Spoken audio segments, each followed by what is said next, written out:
nociva à sociedade, quanto é lançar ideias de que a vacina não deve ser obrigatória, isso planta uma semente nociva na sociedade. Então, não é que tem que proibir esse debate, mas essas pessoas não têm a mínima responsabilidade, o mínimo respaldo científico, técnico, para fazer esse debate. Fazem como se, sabe, fosse uma coisa normal, e não é. Nós estamos naturalizando a barbárie. É gente que não trabalha com seriedade, como é uma das definições de vagabundo. Agora, como há um contexto... Cara, tem coisa que você se pergunta, será que eu tô vendo isso mesmo?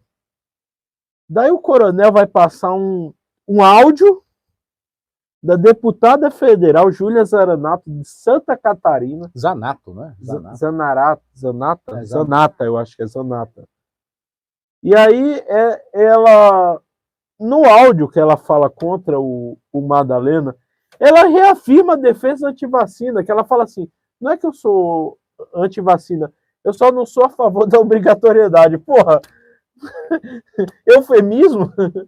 Desculpa, você é contra a vacina, então, porque a gente tem que, quem não quer tomar vacina, tem que ter até punição, porque é isso que está voltando febre amarela, a gripe aqui em Araraquara é cada vez maior, porque pouca procura pela vacina da gripe, pela vacina, a própria Covid, que a gente só tomou 3, 2. E a gente vive num país que isso é estatístico. Os números de vacinação caíram. Por quê? Porque tem uma parte da política brasileira que é anti-vacina, que não é uma coisa só do Brasil. É um movimento mundial, que vem do Trump, que passa pela Meloni na Itália. E aí, cara, o vereador passa esse discurso na Câmara. E aí vem um bando de lacrador lá votar a favor da moção de repúdio no Madalena. Upa lá, gente morrendo na fila.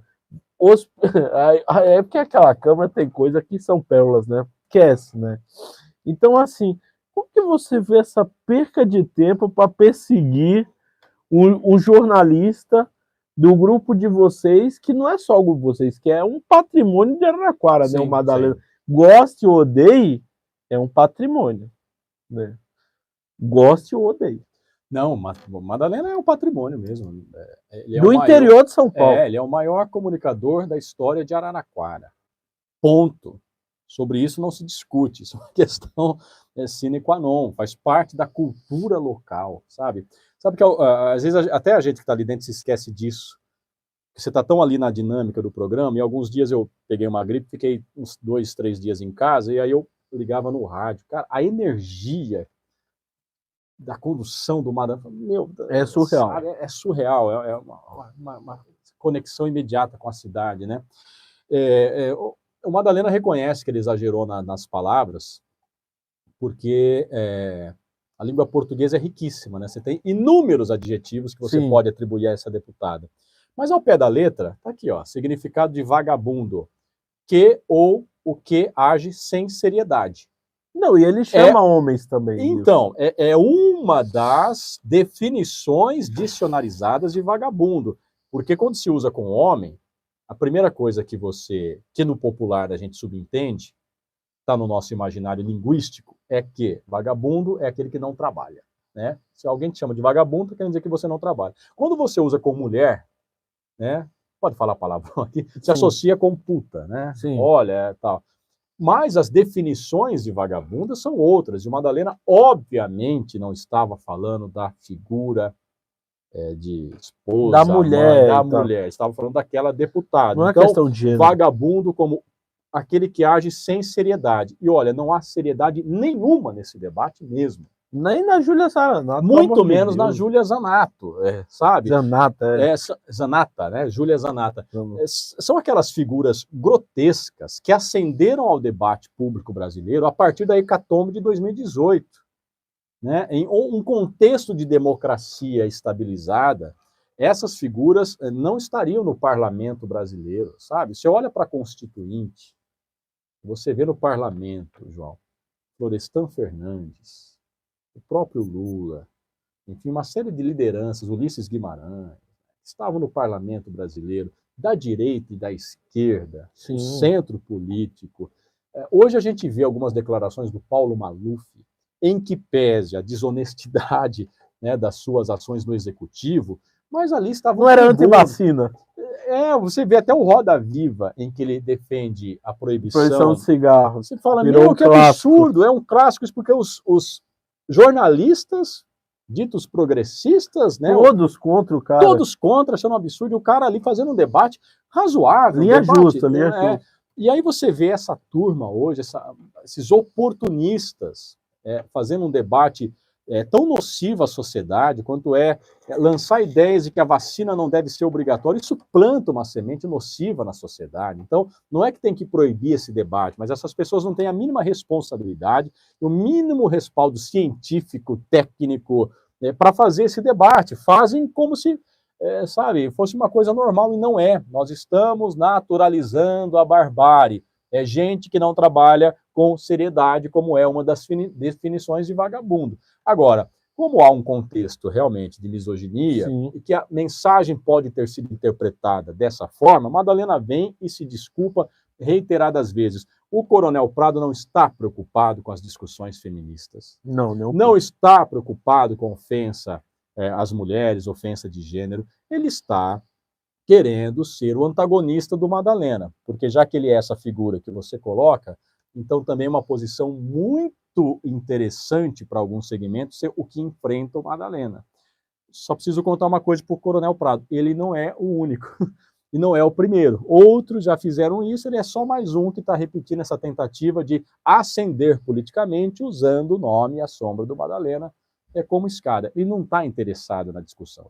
Aliás, a Zanata é lá de Santa Catarina, não tinha nem relação política com ele. É uma barbaridade. Que é essa então ele só está querendo ser o cara que causa, dizer, eu enfrento o Madalena. Mas enfim, é o direito dele, a Câmara votou, né? A gente viu algumas posições ali, temas sensíveis, né? Numa discussão que teve abstenções, teve a ausência do plenário, que realmente gerou um certo desconforto, a clareza do oportunismo da questão. De um vereador que dias atrás tinha se recusado a dar uma moção de repúdio para um outro jornalista que falava que as mulheres tinham que ser esterilizadas. Tinham que ser esterilizadas. Ali ele mulheres pobres. Mulheres pobres têm que ser esterilizadas, tem que invadir os corpos involuntariamente contra a vontade delas, para que elas não se reproduzam. Ali ele não enxergou nenhuma violência. Agora, o Madalena, ele enxergou violência quando era um ataque a uma figura pública, porque as mulheres em situação de rua são indefesas. Pra caramba, né? Mas só. Agora, a Júlia Zanata não é indefesa, tanto é que hoje ela colocou a patrulha dela para nos atacar pelas redes sociais e tal. É bom dar engajamento. Dá engajamento. Aumentou a audiência. Então, é isso. É só mais uma das polêmicas que quem lida com opinião pública diariamente está sujeito a isso. Incomoda vocês o Lapena afirmar que não vai dar entrevista para vocês, o prefeito? Olha, não incomoda do ponto de vista pessoal. Não me sinto diminuído por isso, tampouco a Madalena se sente diminuído por isso.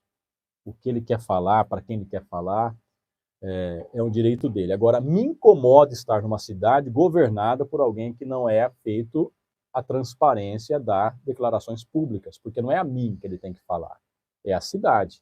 O prefeito tem a obrigação, é princípio da administração pública, né? Impessoalidade, transparência e publicidade. Está lá, está na lei, é princípio. Então, ele está descumprindo um princípio, né, da administração pública. Então, não é um incômodo pessoal, né? Aliás, tem hora que entrevistar político enche o saco, mas é uma necessidade que o prefeito tem. Por exemplo, a questão das cooperativas. Nós gostaríamos de ter a oportunidade de perguntar para saber o que se passa na cabeça do prefeito a esse respeito e a inúmeras outras questões públicas da cidade. Então, incomoda sobre esse aspecto, né, de que nós somos governados, né, por alguém que escolhe para quem falar, porque sabe que dali não saem perguntas incômodas, quer falar para a plateia. Não é essa a função nem do homem público e nem da imprensa. A imprensa existe para os governados e não para os governantes.